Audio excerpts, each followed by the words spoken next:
దసరా అంటే ఏమిటి? ఈ పండుగను ఎందుకు జరుపుకుంటారు? దసరా పండుగ జరుపుకోవడానికి ఎన్నో పురాణ గాథలు, చరిత్ర ఉన్నాయి. అవేంటో ఈ వీడియోలో తెలుసుకుందాం. దసరా అంటే చెడుపై మంచి సాధించిన విజయానికి గుర్తుగా ఈ పండుగను విజయదశమిని అంటారు.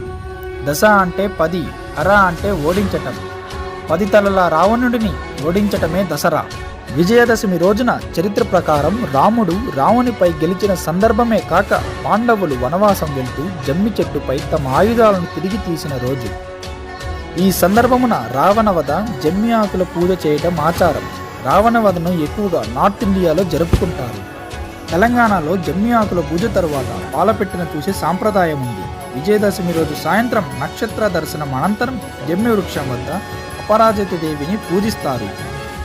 సమీ సమయతే పాపం సమీ సత్ర నివారిణి, అర్జునస్య ధనురార్ధరి రామస్య ప్రియదర్శిని అనే ఈ శ్లోకాన్ని స్మరిస్తూ జమ్మి చెట్టు